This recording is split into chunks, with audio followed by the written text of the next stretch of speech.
السلام علیکم ورحمۃ اللہ وبرکاتہ۔ الحمد للہ نحمده ونستعینه ونستغفره ونؤمن به ونتوکل علیہ ونعوذ باللہ من شرور انفسنا ومن سیئات اعمالنا من يهده الله فلا مضل له ومن يضلل فلا هادي له ونشهد أن لا إله إلا الله ونشهد أن محمدا عبده ورسوله وشر الأمور محدثاتها وكل محدثة بدعة وكل بدعة ضلالة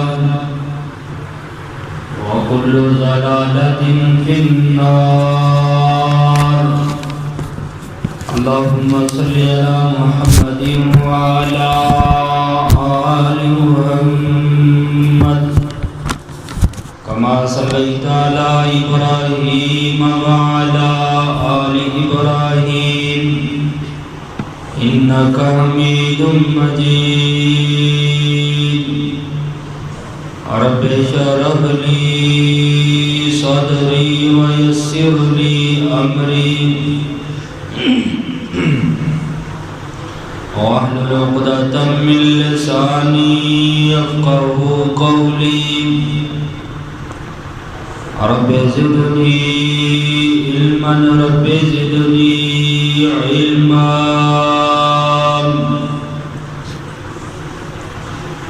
يا أيها الذين آمنوا اتقوا الله حق تقاته ولا تموتن إلا وأنتم مسلمون۔ وقال الله تبارك وتعالى في القرآن المجيد والفرقان الحميد۔ بسم الله الرحمن الرحيم۔ إنا نحن نزلنا الذكر وإنا له لحافظون۔ وقال النبي صلى الله عليه وآله وسلم خيركم من تعلم القرآن وعلمه۔ ہر قسم کی حمد و ثنا اللہ وحدہ لا شریک کی ذات گرامی پر، درود و سلام بے شمار لا تعداد بے حد و حساب امام الانبیاء حبیب کبریاء حضرت محمد مصطفیٰ صلی اللہ علیہ وآلہ وسلم کی ذات گرامی پر قرآن حکیم کی ایک چھوٹی سی آیت میں نے آپ کے سامنے تلاوت فرمائی ہے، جس کے اندر اللہ احکم الحاکمین فرماتے ہیں کہ بے شک قرآن ہم نے نازل کیا اور ہم ہی اس کے محافظ ہیں۔ عزیز بھائیوں، اللہ کی کتاب قرآن مجید کوئی لاوارث کتاب نہیں ہے، بلکہ اس قرآن کا وارث اللہ ہے۔ وہ ہر لحاظ سے اس قرآن کی حفاظت کرنا جانتا ہے۔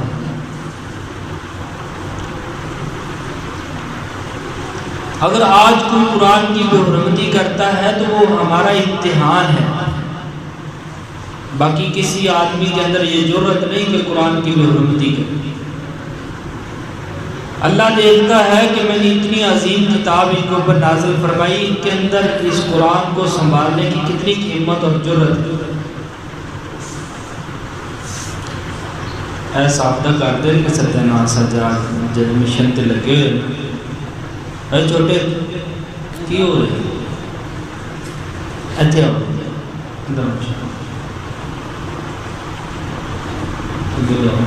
آگے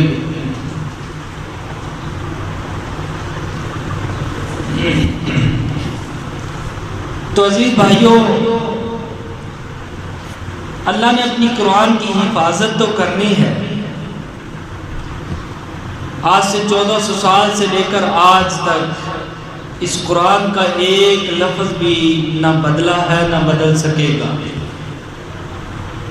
لیکن خوش قسمتی کا عالم یہ ہے کہ اس کی قرآن کی حفاظت کے اندر میں استعمال ہو جاتا ہوں، میرا بھائی اس قرآن کی حفاظت کے اندر استعمال ہو جائے، میرا بیٹا قرآن کی حفاظت کے اندر استعمال ہو جائے۔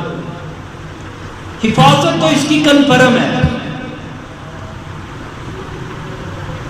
لیکن خوش قسمتی ہمارے مقدم میں تب آئے گی جب اس کی حفاظت کے اندر میں، میرا بھائی، میری ماں، میری بہن، میری بیٹی، میرا بیٹا اس قرآن کی حفاظت کے اندر استعمال ہوتا ہے۔ یہ ہمارے لیے مقام و مرتبہ کا باعث ہے۔ اس کی حفاظت ہوگی کیا؟ کیسے حفاظت ہوگی؟ جب ہم اپنے بچوں کو قرآن کا حافظ، قرآن کا قاری بنائیں گے، تب اس قرآن کی حفاظت ہوگی۔ ایک انسان نے یہ دعویٰ کیا کہ قرآن کے مکمل پاروں کو جلا دیا جائے تاکہ یہ قرآن محدود ہو جائے، یہ قرآن عام ہونے سے محفوظ ہو جائے۔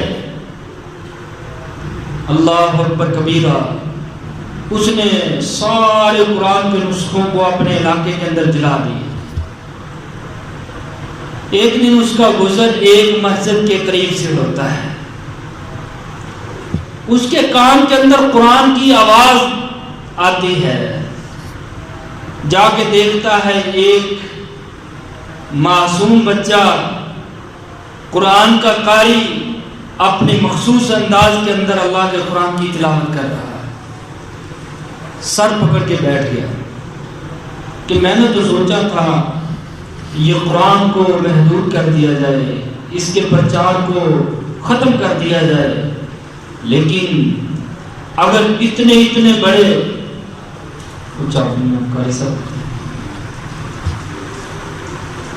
لیکن اگر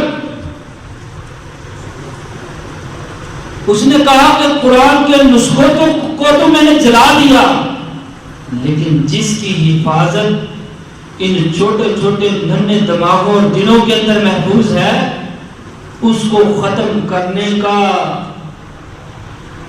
تصور بھی نہیں کیا جا سکتا، اس قرآن کو ختم کرنے کا سوچا سمجھا بھی نہیں جا سکتا، اور وہ اپنے قرآن کو جلانے کے عمل سے اپنے آپ کو روک دیا کہ میرے قرآن جلانے کی وجہ سے یہ قرآن کی حفاظت برباد نہیں ہو سکتی، اس قرآن کی حفاظت اسی طرح رہے گی جس طرح آج سے 1400 سال پہلے ہو رہی ہے۔ یہ قرآن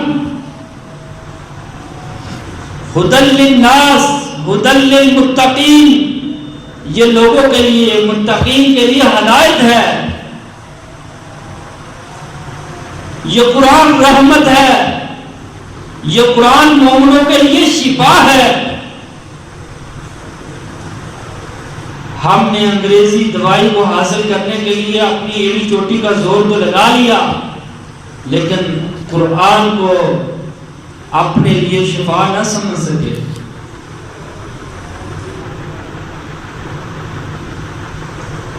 اگر آج ہم قرآن پہ عمل آ جائے، ہمارا ہر قول فعل قرآن کے مطابق ہو جائے، رب کبریا کی قسم ہے،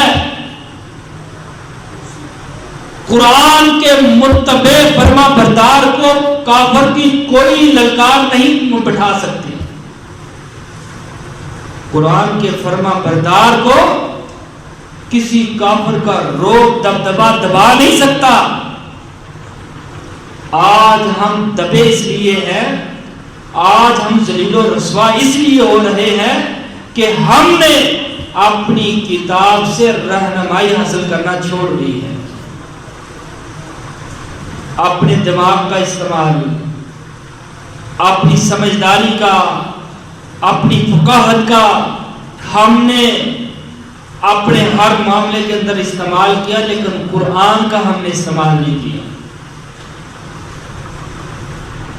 جب تک مسلمان قرآن پہ عمل پیرا تھے، عزت و سرفرازی ان کا مقدر تھی۔ جب سے مسلمان نے قرآن کی تعلیم کو چھوڑا، قرآن کے عمل سے دور ہوا، تباہی، بربادی، ذلت و رسوائی مسلمان کا مقدر بن کے رہ گئے۔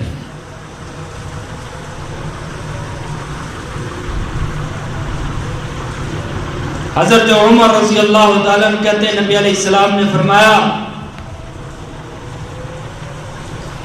ان اللہ یرفع بہذا الکتاب اقواما ویضع بہ آخرین۔ اس کتاب قرآن مجید کی وجہ سے اللہ بہت بہت قوموں کو عروج دیتا ہے، اور اس کتاب کی بدعملی کی وجہ سے، اس کتاب کے احکام سے دور ہونے کی وجہ سے اللہ بڑی بڑی قوموں کو ذلت و رسوائی کے اندر اتار دیتا ہے۔ اس کی مثال ہم خود ہیں۔ ہم نے قرآن سے عمل چھوڑا، ہماری نمازوں کے اندر قواعد و ضوابط ڈھونس دیے گئے، ہماری اذانوں کی آوازیں بند کرنے کی کوشش کی گئی، اور جتنا شرعام گانا بجانا فلم ڈرامے چل سکتے ہیں، اتنی اعلیٰ اعلان اسلام کی تبلیغ ہم اپنے ملک میں نہیں کر سکتے۔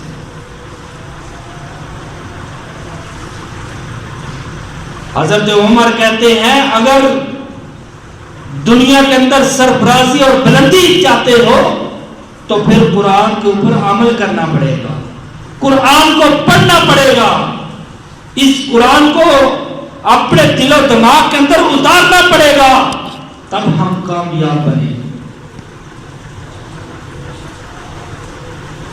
نبی علیہ السلام نے فرمایا یجیء القرآن یوم القیامہ، کل قیامت کا دن ہوگا، لوگ گناہوں کی وجہ سے کوئی اپنے کندھوں تک، کوئی کانوں تک، کوئی مکمل کا مکمل پانی کے اندر ڈوب رہے ہوں گے، گوتے کھا رہے ہوں گے۔ اس حالات کے اندر قرآن سے محبت کرنے والا، قرآن سے پیار کرنے والا، قرآن پر عمل کرنے والا انسان اللہ کی عدالت میں کھڑا ہوگا، کس کے انتظار کے اندر؟ جس سے محبت کرتا رہا، جس کی تلاوت کرتا رہا، جس کو اپنے دل و دماغ کے اندر محفوظ کیا۔ یہ قرآن کا عالم، یہ قرآن کا حافظ، یہ قرآن کا قاری تن تنہا صرف اپنے قرآن کے انتظار کے اندر کھڑا ہے۔ یجیء القرآن، تو ادھر سے رب کا قرآن آتا ہے، اللہ اس کو زبان عطا فرماتا ہے، اور یہ قرآن کہتا کیا ہے؟ فَيَقُولُ يَا رَبِّ حِلَّتِي فَيُلْبَسُ تَاجُ الْكَرَامَةِ۔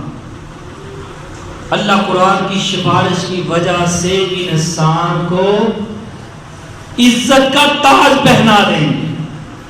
کس کی وجہ سے؟ قرآن کی تلاوت کرنے کی وجہ سے، قرآن کو اپنے دل و دماغ کے اندر محفوظ کرنے کی وجہ سے، قرآن پر عمل پیرا ہونے کی وجہ سے اللہ اس کو عزت کا تاج پہنا دے گا۔ لیکن قرآن سے اگر دل و دماغ سے محبت کی ہو تو پھر قرآن بھی بندے سے محبت کرتا ہے، قرآن بھی بندے سے پیار کرتا ہے۔ حالانکہ قیامت والے دن اللہ کے عذاب سے بچ جانا ہی بڑی بات ہے، لیکن اللہ کے عذاب سے بچ کر عزت کا تاج مل چکا ہے، جنت کا داخلہ مل چکا ہے۔ قرآن کیا کہتا ہے؟ اے اللہ، اس نے تو مجھے پڑھتے پڑھتے نہ دن کا خیال کیا، نہ رات کا خیال کیا، نہ نیند کا خیال کیا، نہ دنیا کے کام و کاج کا خیال کیا۔ اللہ میں تو چاہتا ہوں فضل ہو، اللہ اس کے مقام و مرتبے کے اندر اور اضافہ کر دیا جائے۔ سبحان اللہ۔ اللہ کے قرآن سے محبت کر کے تو دیکھو، اللہ کے قرآن سے محبت اور پیار کر کے تو دیکھو۔ نبی علیہ الصلوۃ والسلام نے فرمایا ثم یقول یا رب زد ہو، اللہ اس کو مزید اپنی نعمتوں سے نواز دے، اللہ اس کو تاج پہنایا ہے، مزید عزت کے تاج پہنا دے۔ پھر رب تو رب ہے، قرآن سے محبت ہے تو اللہ سے محبت ہے، اللہ سے محبت ہے تو قرآن سے محبت ہے، اللہ سے اور قرآن سے محبت ہے تو پیغمبر مصطفیٰ سے محبت ہے۔ آقا علیہ الصلوۃ والسلام نے فرمایا اللہ اپنے قرآن کا احترام کرتے ہیں، اپنے قرآن سے محبت کرتے ہیں۔ فَيُلْبَسُوا حَلَّةَ الْكَرَامَةِ، پہلے اللہ عزت کا تاج پہناتے ہیں، پھر اللہ سارا لباس ہی اس کا عزت کا پہنا دیتے ہیں۔ یہی قرآن بس نہیں کرتا، قرآن کی محبت کی انتہا دیکھیں۔ اللہ میں تیرا مشکور ہوں، تو نے میرے پڑھنے والے کو تاج پہنایا، عزت کے کپڑے پہنائے، لیکن اللہ ثم یقول، قرآن پھر کہتا ہے، قرآن پھر پکارتا ہے، کیا کہتا ہے قرآن؟ ارضا عنہ، اے میرے اللہ اس بندے سے راضی ہو جائے۔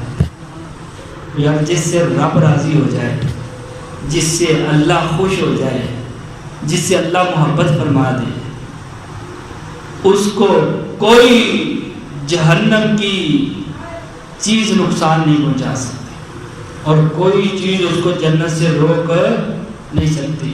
جس سے رب راضی ہو جائے، جس سے اللہ خوش ہو جائے، تو قرآن کہتا ہے اللہ اس سے راضی ہو جا، فَيَرْضَ عَنْهُ، اللہ اپنے قرآن کی موڑتا نہیں، اپنے قرآن کی بات کو مانتا ہے۔ فَيَرْضَ عَنْهُ، اللہ اس بندے سے راضی ہو جاتا ہے۔ کس بندے سے؟ جو قرآن کو یاد کرتا ہے، قرآن کو بترجمہ پڑھتا ہے، اس کے مطابق اپنی زندگی کو ڈال دیتا ہے۔ کل قیامت کا دن ہوگا، عزت کا لباس ملے گا، جنت ملے گی، جہنم سے آزادی ملے گی، اور اللہ کی رضا و خوشنودی ملے گی۔ اللہ اکبر کبیرہ۔ نبی علیہ الصلوۃ والسلام نے فرمایا القرآن شافع مشفع، یہ قرآن کل قیامت کے دن جب سفارش کرے گا، مشفع، پھر اللہ اس کی سفارش کو رد نہیں کریں گے، اس کی سفارش کنفرم قبول ہوگی۔ اگر کسی نے اس کو للہیت کے لیے، رب کی رضا و خوشنودی کے لیے پڑھا، اس کے اوپر عمل کیا، اللہ اس کی سفارش کو رد نہیں فرمائے۔ من جعلہ امامہ قادہ الی الجنہ، جس بندے نے قرآن کو اپنا امام بنا لیا۔ آج ہمارے اماموں کے جھگڑے پڑے ہیں، میں حنفی ہوں، کوئی کہتا ہے میں شافعی ہوں، کوئی کہتا ہے میں حنبلی ہوں، کوئی کہتا ہے میں مالکی ہوں۔ اور میرے بھائی، وہ ہمارے محترم ہیں، ہمارے بزرگ ہیں، لیکن سب سے بڑا امام قرآن ہے جو انسان کی رہنمائی کرتا ہے۔ امام کا کیا مطلب ہوتا ہے؟ آگے چلنے والے، پیچھے اس کے پیروی کرنے والے، جو آگے ہوتا ہے اس کو امام کہتے ہیں۔ تو نبی علیہ السلام نے کیا فرمایا؟ جو اس قرآن کو اپنا امام بنا لیتا ہے، کیا بنا لیتا ہے؟ امام بنا لیتا ہے، قادہ الی الجنہ، یہ امام قرآن اس کو جنت کی طرف لے جاتا ہے۔ اور فرمایا وَمَنْ جَعَلَهُ خَلْفَهُ، جو اس قرآن کو پشے پش ڈال دیتا ہے، اس کے اوپر عمل نہیں کرتا، اس کی تلاوت نہیں کرتا، اس کو اپنے دل و دماغ کے اوپر محفوظ نہیں کرتا، اور اس قرآن سے دوری اختیار کرتا ہے، نبی علیہ السلام نے فرمایا ساقہ الی النار، یہ قرآن اس کو پکڑ کر گھسیٹ کر جہنم کے اندر ڈال دے گا۔ آئیے آج ہم اپنے دل و دماغ کو سمجھائیں، پتہ نہیں ہماری زندگی کتنی باقی ہے، چلو جو پیچھے گزری سب گزر گئی، ہم نے بدعمالیاں کی، قرآن سے دوری کی، تلاوت سے انحراف کیا، لیکن اب ہی ہم اللہ سے ڈر جائیں اور قرآن کے متبع فرما بردار بن جائیں، قرآن سے محبت اور پیار کرنے والے بن جائیں۔ نبی علیہ السلام نے فرمایا لا حسد الا فی اثنتین، حسد کرنا بڑا گناہ ہے، کبیرہ گناہوں میں سے ایک گناہ ہے، حسد بہت بڑا گناہ ہے، لیکن دو چیزوں کے اندر اللہ کہتے ہیں حسد کرو۔ کس کی چیز کے اندر؟ فرمایا رجل اتاہ اللہ القرآن فہو یقوم بہ آناء اللیل وآناء النہار، اس بندے کے بارے میں حسد کرو جو قرآن کو سیکھا پڑھا اور صبح و شام دن رات قرآن کی تلاوتیں کرتا ہے، اس کے اوپر تم بھی حسد کرو، فخر کرو کہ اللہ جس طرح اس کو تو نے قرآن کی نعمت سے نوازا ہے، مجھے بھی نواز، میں بھی دن کو بھی پڑھوں، رات کو بھی پڑھوں، اور سونے سے پہلے بھی قرآن پڑھوں، سونے کے بعد بھی قرآن پڑھوں۔ فرمایا اس جگہ کے اوپر حسد کرو، رشک کرو، اور فرمایا ایسے آدمی کے اوپر بھی رشک کرنا جائز ہے۔ اتاہ اللہ مالا فہو ینفقہ آناء اللیل وآناء النہار، جس کو رب نے مال دیا ہے اور وہ دن رات کے اندر اللہ کے رستوں کے اندر خرچ کرتا ہے، اس مال کا کوئی فائدہ نہیں، جو جمع تو ہو جائے لیکن آگے خرچ کرنے کی توفیق نہ ہو۔ نبی علیہ السلام نے فرمایا جو مال جمع کرتا رہتا اللہ کے راستے میں خرچ کرتے وقت اس کا دل ڈول جاتا ہے، اس کی جیب تنگ پڑ جاتی ہے، کل قیامت کا دن ہوگا، اس کا یہی اکٹھا کیا ہوا مال ایک بہت بڑا سانپ بن کر اس کے پیچھے لگے گا اور اس کو کہے گا انا کنزک، میں تو تیرا خزانہ ہوں، میں تو تیرا مال ہوں، میں تو تیری جمع پونجی ہوں، مجھ سے کیوں بھاگتا ہے، مجھ سے کیوں ڈرتا ہے؟ بھائیو مال وہ فائدہ بخش ہے جو آئے اپنے اوپر بھی خرچ ہو، یتیموں مسکینوں غریبوں فقراء کے اوپر بھی خرچ ہو، اللہ کی مساجد اور مدارس کے اوپر بھی خرچ ہو، وہ مال ہمارے لیے فائدے بخش ہے۔ ایسا کرنے والے کے بارے میں فخر کرو، اللہ جسے اس کو دیا ہے مجھے بھی دے، میں بھی اس کی طرح صبح اور شام دن رات تیرے راستے کے اندر خرچ کروں۔ خیرکم من تعلم القرآن وعلمہ، اللہ کا دین میتھ سمجھنے سے نہیں روکتا، انگلش اور سائنس پڑھنے سے نہیں روکتا، لیکن وہ پڑھنا بھی ضرورت ہے، لیکن سب سے افضل ترین انسان وہ ہے خیرکم من تعلم القرآن وعلمہ، جو خود بھی قرآن پڑھتا ہے، آگے بھی قرآن پڑھاتا ہے، آگے بھی قرآن کی تعلیم دیتا ہے، فرمایا وہ سب سے بہترین۔ اور اینڈلے پڑھے انہوں نے اگے بھیج دو، انہوں نے اگے بھیج دو، بعد میں بھیج دو، اگے ہو اگے ہو شاباش۔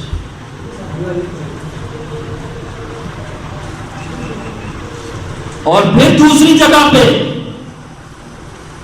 نبی علیہ السلام نے فرمایا ان افضلکم من تعلم القرآن وعلمہ، سب سے فضیلت والا انسان، افضل ترین انسان وہ ہے جو قرآن کو سیکھتا ہے اور لوگوں کو سکھاتا ہے۔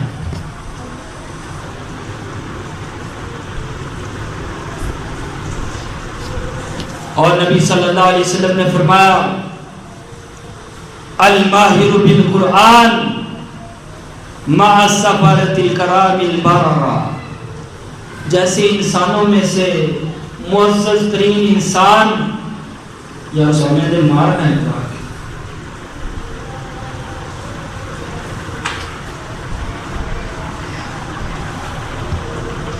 نبی علیہ السلام نے فرمایا الماہر،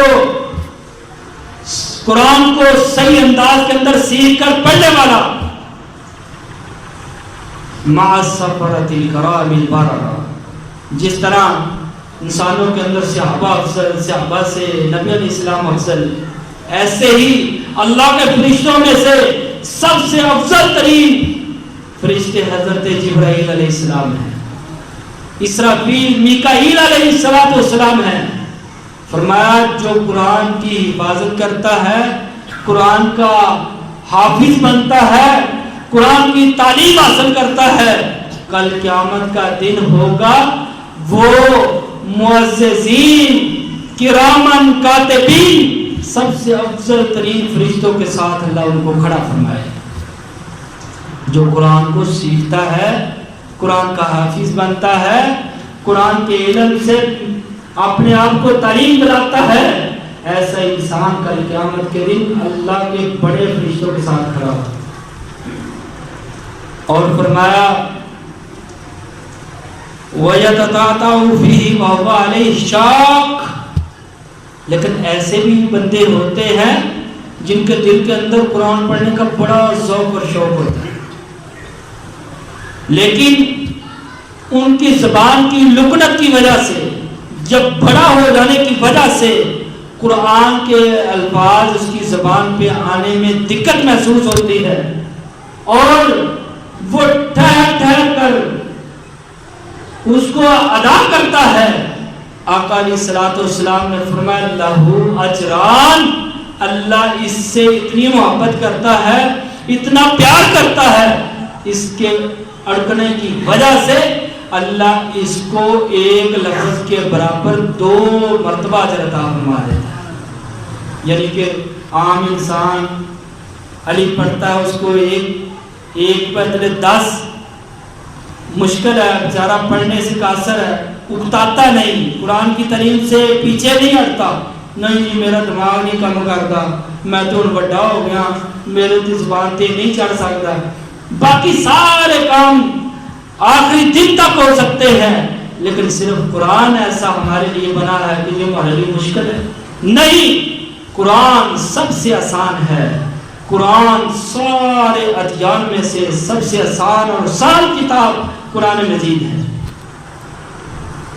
کبھی آپ نے زندگی کے اندر سنا ہو کوئی تورات کا حافظ ہو، یا انجیل کا، یا انگریزی کی کوئی بڑی کتاب کا کوئی حافظ ہو؟ نہیں مل سکتا۔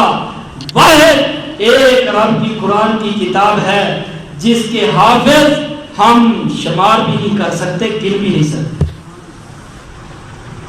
آسان سہل کتاب قرآن مجید ہے، صرف ہمارے دل و دماغ کے اوپر شیطان قابض ہو چکا ہے، جو ہمیں پڑھنے سے روکتا ہے، اور ہم اس کے کہنے پہ رک جاتے ہیں، ہم اپنی دنیا آخرت برباد کر بیٹھتے ہیں۔ نبی علیہ السلام نے فرمایا یقال لصاحب القرآن، قرآن کا حافظ آئے گا، ہاں جی اللہ کہیں گے میرے حافظ میرے قریب آ، تو نے میری پاک کتاب کو اپنے سینے کے اندر جگہ دی، محفوظ کیا، تیرا رب آج تجھے ضائع نہیں کرے گا۔ فرمایا اقرأ ورقا ورتل القرآن ورتل کما کنت ترتل، اے حافظ قرآن جس طرح تو دنیا کے اندر پہلا حفظ کیا، دوسرا کیا، تیسرا کیا، حتیٰ کہ 30 سپاروں کو تو نے یاد کیا، آج اسی ترتیب سے پڑھتا جا، جنت کے اندر داخل ہو جا، اور جنت کے اندر داخل ہو کر تو قرآن پڑھتا جا۔ ہر ایت کے بدلے میں تیرا ایک مقام ہے، تیری ایک منزل ہے، وہ ہر ایت کے بدلے میں اس کو ایک اوپر سے اوپر مقام ملتا ہے، حتیٰ کہ یہ